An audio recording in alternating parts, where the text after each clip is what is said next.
नमस्कार, बहुत स्वागत है आपका। मैं हूं आपके साथ सुमित शर्मा। इस वक्त की बड़ी खबर, बीजेपी के बड़े नेताओं ने बैठक से दूरी बनाई है।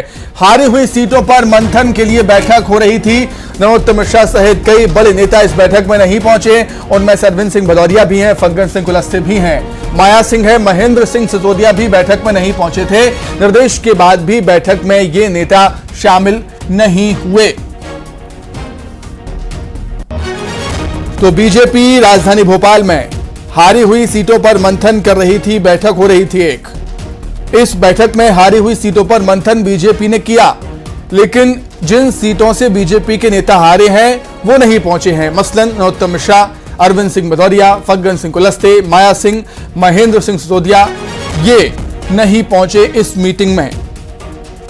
इस मीटिंग में हारी हुई सीटों पर मंथन बीजेपी कर रही थी। निर्देश के बाद भी बैठक में ये शामिल नहीं हुए। अधिक जानकारी के लिए सीधे हम भोपाल का रुख कर लेते हैं। सहयोगी शैलेंद्र हमारे साथ जुड़े हुए हैं। शैलेंद्र, क्या कहा जाए इसे? हारी हुई सीटों पर बीजेपी का मंथन था, लेकिन जिन सीटों पर बीजेपी के नेता हारे हैं उन सीटों के उम्मीदवार पहुंचे ही नहीं वहां पर।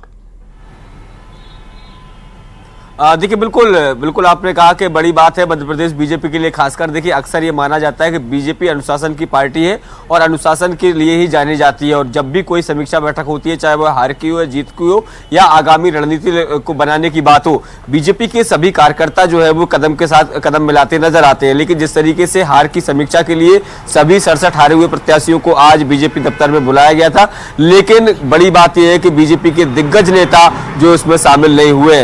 पूर्व गृह मंत्री नरोत्तम मिश्रा हो या फिर अरविंद भदौरिया जो पूर्व मंत्री है, वो राजवर्धन सिंह दत्तीगांव, माया सिंह, और इसके अलावा एक बड़ा नाम जो है वो केंद्रीय मंत्री फग्गन सिंह कुलस्ते, ये वो लोग हैं जो बीजेपी की इस बुलावे के बाद भी बैठक में नहीं पहुंचे हैं। हालांकि ये बड़ी बात है कि देखिए, क्योंकि हार की समीक्षा कर रहे हैं, 2024 की तैयारी में बीजेपी जुट चुकी है और ये साफ तौर पर ये लक्ष्य दिया गया है। पहले दिन ही जब 163 सीटें जीती थी, उसी दिन ये लक्ष्य दे दिया गया था कि भले ही जो 67 सीटें वो हार गई हो, लेकिन 230 की 200 सीट विधानसभाओं में बीजेपी जीत दर्ज करेगी, 29 की 29 लोकसभा सीटें जीतेगी। लेकिन यदि दिग्गज नेता जो है वो इस तरह से पार्टी से जो बैठक है उससे दूरी बनाएंगे, ये तो उस इलाकों में जीत आखिर कैसे मिल पाएगी, इस बात को लेकर संशय है। और यही कारण है कि कांग्रेस जो है इसको लेकर अब तंज कस रही है और कह रही है कि बीजेपी में सब कुछ ठीक ठाक नहीं चल रहा है। यही कारण है कि दिग्गज नेताओं ने दूरी बनाई है। जिस तरीके से कसने का मौका मिल चुका है शैलेंद्र कि बीजेपी में सब कुछ ठीक नहीं चल रहा है। शैलेंद्र, आप हमारे साथ बने रहिए। बीजेपी नेताओं का, प्रवक्ताओं का इस पर क्या कुछ कहना है वो भी हम जानेंगे। बीजेपी की तरफ से पंकज जी हमारे साथ जुड़ गए हैं। पंकज जी, बहुत स्वागत करता हूं आपका न्यूज 18 मध्य प्रदेश छत्तीसगढ़ में। पंकज जी, क्या कुछ कहना चाहेंगे? हारी हुई सीटों पर बीजेपी मंथन कर रही थी, लेकिन नरोत्तम मिश्रा नहीं पहुंचे, अरविंद सिंह भदौरिया नहीं पहुंचे, फग्गन सिंह कुलस्ते, माया सिंह, महेंद्र सिंह सिसोदिया, क्या कहेंगे इसे आप? पंकज जी।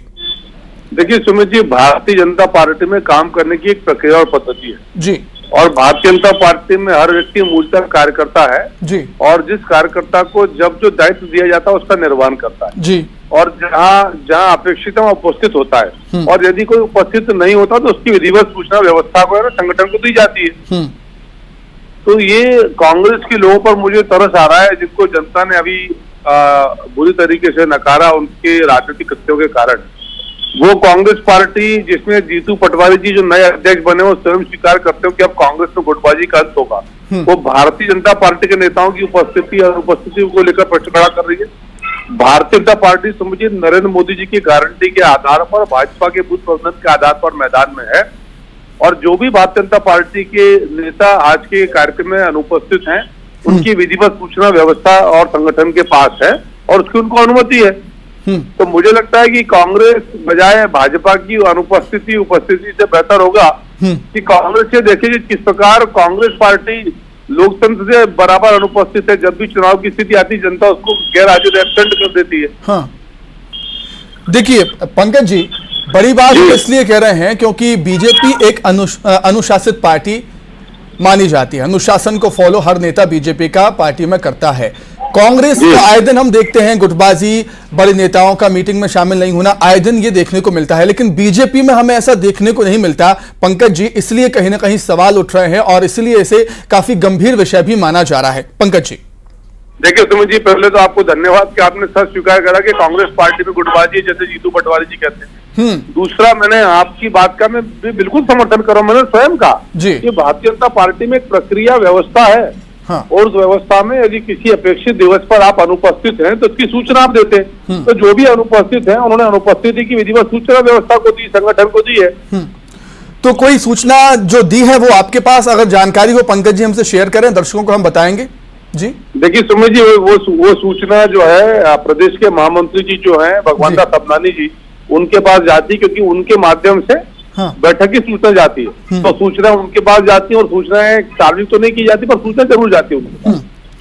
ठीक है पंकज जी, मैं आपके पास लौटूंगा। आपके सियासी मित्र अब्बास जी भी हमारे साथ जुड़ गए हैं कांग्रेस की तरफ से। अब्बास जी, बहुत स्वागत है आपका, क्या कुछ कहेंगे?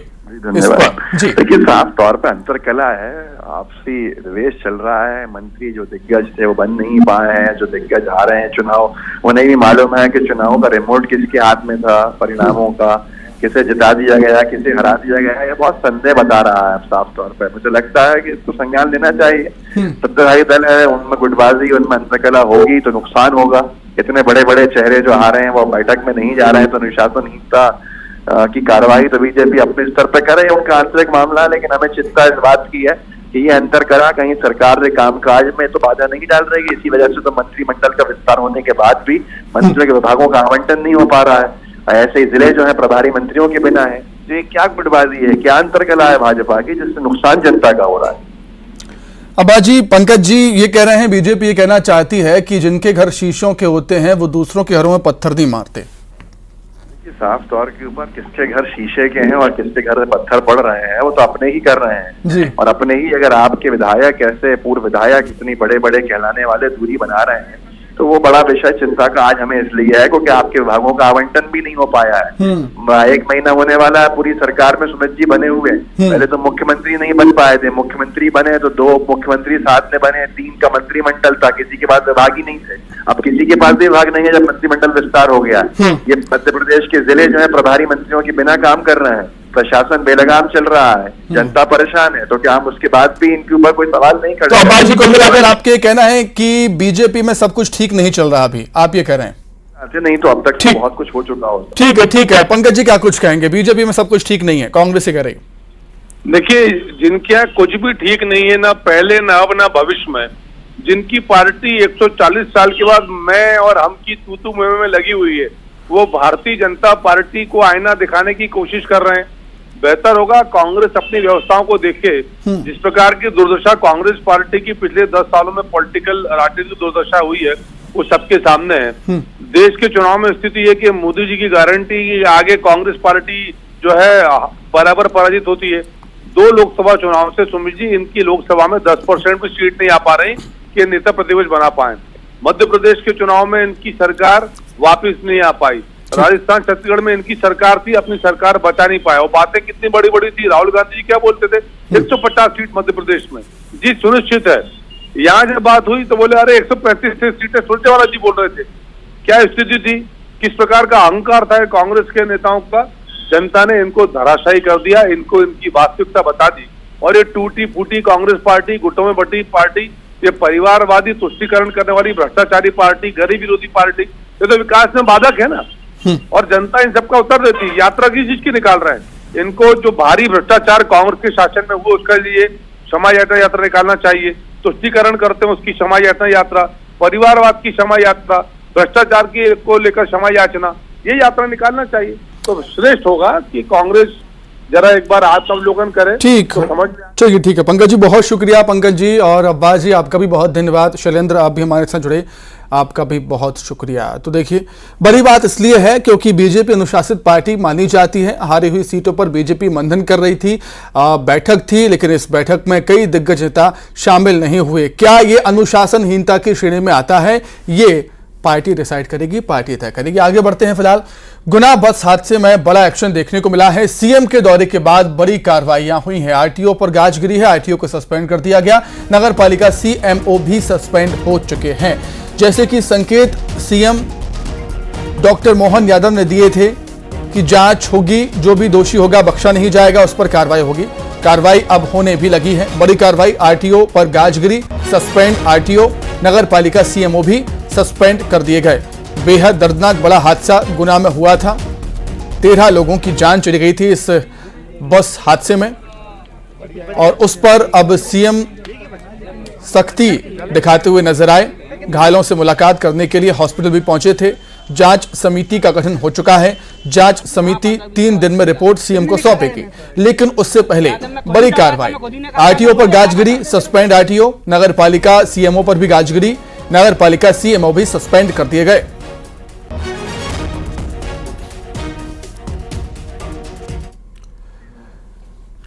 तो गुना हादसे की जांच के आदेश दे दिए हैं। सीएम ने जांच के आदेश दिए हैं। जांच समिति का गठन हो गया है। 3 दिन में ये कमेटी रिपोर्ट सौंपेगी सीएम को। सीएम ने गुना में घायलों से मुलाकात भी की थी। जिला अस्पताल पहुंचे हुए थे सीएम डॉक्टर मोहन यादव पीड़ितों से मुलाकात करने के लिए, उनका हालचाल जानने के लिए। तो एक्शन देखने को मिल रहा है लगातार इस बड़ी घटना पर। आरटीओ और नगरपालिका सीएमओ सस्पेंड फिलहाल कर दिए गए हैं और जैसे जैसे कार्रवाई आगे बढ़ेगी क्या और भी अधिकारी इसकी जद में आएंगे देखना होगा, लेकिन फिलहाल जांच कमेटी का गठन हो चुका है। ये कमेटी 3 दिन में रिपोर्ट सौंपेगी मुख्यमंत्री डॉक्टर मोहन यादव को। सीएम डॉक्टर मोहन यादव को रिपोर्ट ये कमेटी 3 दिन के अंदर सौंपेगी और मुख्यमंत्री खुद घायलों का हालचाल जानने के लिए जिला अस्पताल पहुंचे थे, उनसे मुलाकात की थी। हर संभव मदद का भरोसा घायलों को दिया था। कहा था सरकार आपके साथ खड़ी है संकट की इस घड़ी में। मुआवजे का ऐलान भी हो चुका है। घायलों के समुचित उपचार के निर्देश सीएम ने दे दिए हैं अस्पताल प्रबंधन को कि कोई भी परेशानी, कोई भी दिक्कत नहीं आनी चाहिए घायलों के उपचार में।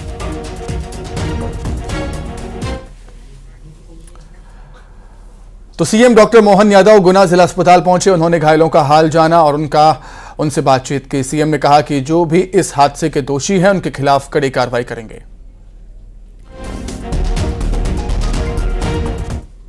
दुख हुआ है इस ढंग का, जिस ढंग की व्यवस्था बनी है, मेरे बड़ा दुख है इस बात का, लेकिन मैं कठोर कार्रवाई करूंगा। माननीय सीएम साहब एक निवेदन सुनेंगे।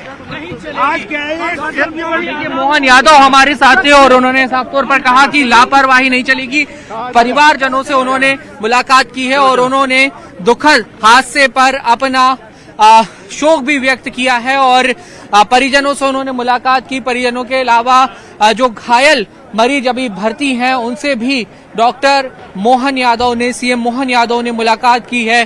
जांच के निर्देश वो पहले ही दे चुके हैं। सहायता राशि की भी घोषणा जो है वो की जा चुकी है। अब उम्मीद हम यही करते हैं कि जो प्रशासन के द्वारा अब एक अलर्ट किए जाने की बात हो रही है वो जमीनी स्तर पर भी दिखाई दे, इम्प्लीमेंटेड हो और आने वाले समय में इस तरीके की हादसे ना हो। वीडियो जर्नलिस्ट मनीष सेंगर के साथ न्यूज़ 18 के लिए भोपाल गुना से वासु चौरे। वहीं गुना सड़क हादसे पर प्रधानमंत्री नरेंद्र मोदी ने भी ट्वीट किया है। मध्य प्रदेश के गुना में सड़क हादसा हृदय विदारक है। जिन लोगों ने परिजनों को खोया उनके प्रति गहरी शोक संवेदनाएं। घायलों के जल्द स्वस्थ होने की कामना की है। प्रधानमंत्री ने प्रदेश की सरकार प्रशासन मदद में जुटा हुआ है। तो गुना सड़क हादसे पर प्रधानमंत्री मोदी ने ट्वीट किया। जिन लोगों ने परिजनों को खोया उनके प्रति गहरी शोक संवेदनाएं। घायलों के जल्द स्वस्थ होने की कामना। प्रदेश की सरकार प्रशासन मदद में जुटा हुआ है। गुना सड़क हादसे को प्रधानमंत्री मोदी ने हृदय विदारक बताया। अमित शाह ने भी इस घटना पर ट्वीट किया, दुख जाहिर किया। बस में आग लगने की घटना हृदय विदारक है। ईश्वर इस हादसे में जान गंवाने वाले लोगों के परिजनों को ये दुख सहन करने की शक्ति प्रदान करे। घायलों के जल्द स्वस्थ होने की कामना की है गृह मंत्री अमित शाह ने भी।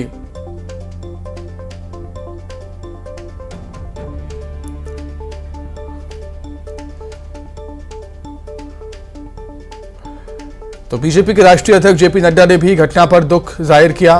सोशल मीडिया एक्स पर लिखा, गुना से आरोन जा रही बस में भीषण आग से यात्रियों के हताहत होने का समाचार अत्यंत दुखद है। इस हृदय विदारक दुर्घटना से पीड़ित लोगों के परिजनों के साथ मेरी संवेदनाएं हैं। मध्य प्रदेश के मुख्यमंत्री मोहन यादव स्वयं घटनास्थल पर जा रहे हैं। स्थानीय प्रशासन के लोग और बीजेपी के सभी कार्यकर्ता पूरी तत्परता से पीड़ितों को मदद पहुंचाने में लगे हुए हैं। तो बीजेपी के सभी दिग्गज नेताओं ने गुना हादसे पर दुख जाहिर किया है और अपनी जान गंवाने वाले, अपनों को खो देने वालों के प्रति शोक संवेदनाएं व्यक्त की, घायलों के स्वस्थ होने की जल्द कामना की, भरोसा दिया कि सरकार उनके साथ है।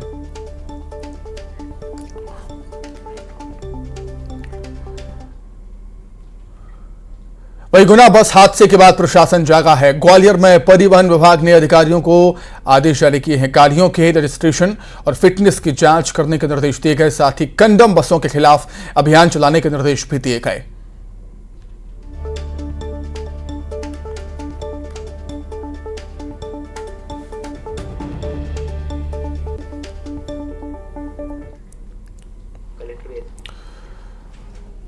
वहीं मंत्री बनने के बाद कैलाश विजयवर्गीय ने इस्तीफा दे दिया। राष्ट्रीय महासचिव पद से इस्तीफा दिया है। कैलाश विजयवर्गीय ने राष्ट्रीय अध्यक्ष जेपी नड्डा से मुलाकात के बाद अपना इस्तीफा उनको सौंप दिया। मध्य प्रदेश में कैबिनेट मंत्री बनने के बाद कैलाश विजयवर्गीय ने इस्तीफा दिया है। एक व्यक्ति एक पद का सिद्धांत है बीजेपी पार्टी में और उन्हीं सिद्धांतों के अनुरूप कैलाश विजयवर्गीय ने राष्ट्रीय महासचिव के पद से इस्तीफा दे दिया है। बीजेपी के राष्ट्रीय अध्यक्ष जेपी नड्डा से मुलाकात के बाद उनको इस्तीफा अपना सौंप दिया, क्योंकि मंत्री पद की शपथ कैलाश विजयवर्गीय ले चुके हैं। विभाग कौन सा मिलेगा, देखना होगा।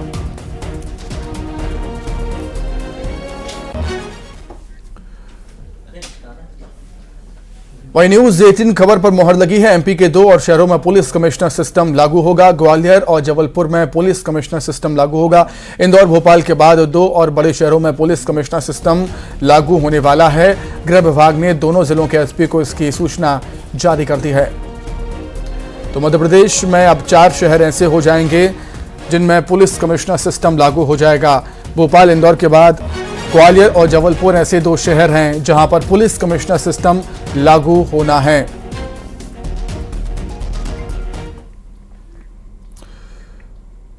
बीजेपी के राष्ट्रीय उपाध्यक्ष और राज्यसभा सांसद सरोज पांडे ने न्यूज 18 से खास बातचीत की और इस दौरान उन्होंने कहा कि छत्तीसगढ़ में बेरोजगारी दर के आंकड़ों को लेकर कहा कि कांग्रेस की सरकार बेरोजगारी दर को लेकर गलत आंकड़े प्रस्तुत करती रही है।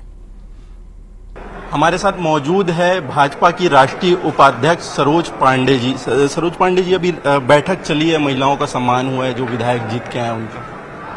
भारतीय जनता पार्टी ने महिलाओं को हमेशा ही बहुत स्थान दिया है और हमारी जिलाध्यक्ष बहनें आज मंत्री बनी हैं, हमारी जिलाध्यक्ष बहन विधायक बनी है। महिला मोर्चा ने बहुत अच्छे कार्य किए और लगातार उन्होंने मेहनत करी। महतारी वंदन इस पूरी जीत में उन्होंने एक नई भूमिका निभाई है और इस जीत में उनकी एक अहम भूमिका है, मैं ऐसा मानती हूँ। तो महिला मोर्चा ने जिस प्रकार से काम किया, आज देश में, प्रदेश में हमारी सरकार बनी है। प्रदेश की सरकार में महिलाओं की विशेष भूमिका के लिए मैं महिलाओं को बधाई देती हूँ। जो जीत में बड़ी भूमिका युवाओं की है, लेकिन जो केंद्र सरकार के आंकड़े आ रहे हैं, बेरोजगारी दर छत्तीसगढ़ का 26% तक बताया गया है, जबकि कांग्रेस सरकार इसको 1% से भी कम बता रही थी। तो दोनों आंकड़े कहीं ना कहीं अलग हैं। केंद्र सरकार ने जिन आंकड़ों को दिया है वो उसमें तथ्य है, लेकिन प्रदेश की पूर्व की जो सरकार थी, कांग्रेस की सरकार ने लगातार झूठ बोला। बहुत सारे ऐसे आंकड़े थे जो गलत रहे, वो आंकड़े पहले भी सही नहीं थे और कांग्रेस की सरकार ने जो कहा वो किया नहीं। उन्होंने स्व सहायता समूह से लेकर तमाम महिलाओं के हित के निर्णय नहीं किए। वो निर्णय ऐसे निर्णय थे जो महिलाओं के हितों पर कुठाराघात था। तो इसलिए मेरा मत है कि कांग्रेस की सरकार ने जो किया उसका परिणाम पाया है। युवाओं को साधने के लिए युवा मितान कार्यक्रम चल रहा था। 132 करोड़ रुपए खर्च किए गए। शासन ने अभी सीज कर दिया है खाते को। ये योजना भी बंद कर दी जाएगी। युवा मितान किसका मितान था? कांग्रेस की योजना थी, कांग्रेस पार्टी की योजना थी, कांग्रेस के लिए थी। नाम उसका शासन का दिया गया। मुझे लगता नहीं है कि वो योजना कहीं धरातल पर अन्य लोगों के लिए थी। वो पूरा कार्यक्रम कांग्रेस का कार्यक्रम था। तो जो ऐसे कार्यक्रम है, जो पार्टी के कार्यक्रम है, पार्टी को अपने स्तर पर करना चाहिए, ना कि युवा मितान को शासकीय अमली जामा पहनाकर जनता के बीच में भेजना चाहिए। जी, कांग्रेस की जो हार हुई है, अब बड़े नेता दिल्ली दौड़ लगा रहे हैं। निष्कासन का जो दौर है वो चल रहा है, लगातार बवाल उठ रहा है बैठकों में कांग्रेस के। ये उनका अंदरूनी मामला है। कौन कहाँ दौड़ता है ये हमारा नहीं है। हम इतना मानते हैं कि हमारी सरकार आई है, हमारी सरकार ने जो कहा है वो करेगी और अच्छा काम करेगी। ये थी सरोज पांडे जी, जिन्होंने कहा कि हमारी सरकार आई है और विकास की दौड़ में छत्तीसगढ़ को आगे बढ़ाएगी। कैमरामैन राजेंद्र के साथ आकाश शुक्ला, न्यूज़ 18। मंत्रियों के विभागों के बंटवारे पर कांग्रेस ने बीजेपी राष्ट्रीय अध्यक्ष जेपी नड्डा को एक पत्र लिखा है और लिखा है कि 1 महीना होने आया है, लेकिन अब तक ना मंत्रियों के पास कोई विभाग है, ना ही कोई जिलों के प्रभारी मंत्री बनाए गए। रोज अपराध हो रहे हैं, लेकिन कोई गृह मंत्री अब तक नहीं बना।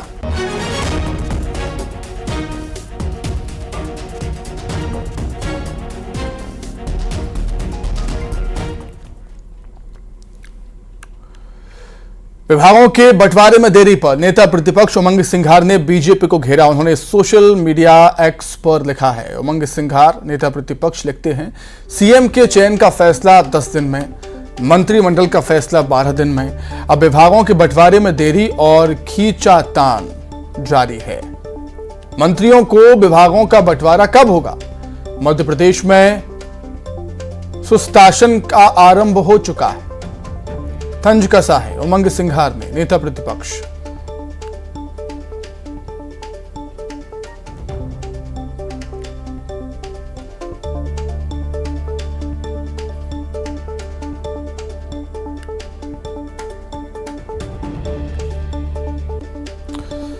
विभागों का बंटवारा मध्य प्रदेश में होना है। मंत्रियों ने मंत्री पद की शपथ ले ली है, लेकिन विभाग अभी नहीं दिए गए हैं किसी को भी, ना ही कोई मंत्री राज्य जिलों के प्रभारी बनाए गए हैं। उसको लेकर कांग्रेस अब तंज कस रही है।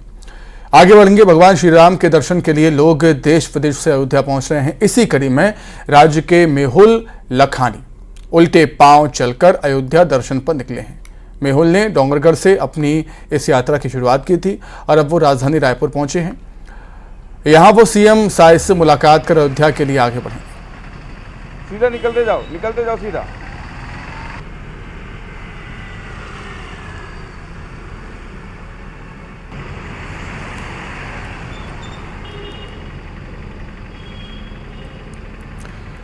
तो देखिए, अपनी अपनी आस्था है भगवान राम में और किस तरीके से मेहुल उल्टे पांव चल रहे हैं अयोध्या की तरफ, वो आपके सामने। अयोध्या में भगवान राम का भव्य मंदिर बन रहा है, जिसको देखने के लिए लोग देश विदेश से अयोध्या पहुंच रहे हैं। इस वक्त हमारे साथ एक ऐसे शख्स हैं जो उल्टे पांव चलकर अयोध्या आ रहे हैं। तस्वीर हम आपको दिखाएंगे। दरअसल मेहुल जी डोंगरगढ़ से अपनी इस यात्रा की इन्होंने शुरुआत की है और हमारे साथ मेहुल जी अभी हैं ही, तो चलिए सीधे उनसे ही हम बात कर लेते हैं। मेहुल जी, आप ट्रेन से, कार से अयोध्या जा सकते थे, लेकिन आपने उल्टे पांव चलकर ही अयोध्या जाने का क्यों सोचा? दरअसल मैडम, मैंने एक राष्ट्रीय चेतना के तहत मैंने ये निर्णय लिया है, क्योंकि मैं चाहता हूँ कि राष्ट्रीय स्तर पर लोग जागरूक हो। नॉर्मल तौर पर हम देखते हैं कि लोग सीधा देखते हैं, सीधा चलते हैं, लेकिन काम उल्टे करते हैं। तो मेरा कहने का मतलब ये है कि आप काम सीधे करो, चलो सीधा, देखो सीधा, लेकिन आपके जो विचार है वो सीधे होने चाहिए, लेकिन उल्टे चले, क्योंकि उल्टे चलने के बहुत ज़्यादा फायदे हैं। जहां हम 1000 कदम सीधा चलते हैं, उतना ही अगर हम 100 कदम पीछे चले तो उतना बेनिफिट है। हमारा शरीर एक संतुलन बना रहता, हमारी जो बुरी आदत है वो खत्म हो जाती। दूसरा, मैं भारत को एक ऐसा गौरव दिलाना चाहता था जो आज तक किसी ने नहीं किया। तो भारत में बैकवर्ड चलने वाला फर्स्ट इंडियन बैकवर्ड वॉकर मैं हूं, और इस तरीके से बैकवर्ड चलते हुए मैं पूरे भारत की यात्रा करने चाहता हूं। उसके साथ साथ हो सके तो अन्य देशों की भी यात्रा करूंगा। तो पहला जो मेरा टारगेट रहेगा, चूंकि हम देखते हैं पूरा देश राममय हो चला है, तो इस कारण से जो पहला मेरा जो स्थान रहेगा, तो मैं प्रभु श्री रामचंद्र जी से आशीर्वाद दूंगा, उनके दर्शन करूंगा, फिर देश के अन्य भागों में इसी प्रकार से बैकवर्ड जर्नी करूंगा। आपको बता दें कि मेहुल जी ने डोंगरगढ़ से अपनी इस यात्रा की शुरुआत की और 110 किलोमीटर का सफर तय करके अब वो राजधानी रायपुर पहुंचे हैं। राजधानी रायपुर में सीएम साय से मुलाकात करके मेहुल जी अयोध्या के लिए आगे बढ़ेंगे। कैमरा पर्सन इमरान कुरैशी के साथ तनु वर्मा, न्यूज़ 18 छत्तीसगढ़। इसी के साथ ही फिलहाल इस बुलेटिन में इतना ही। खबरें लगातार जारी है। नमस्कार।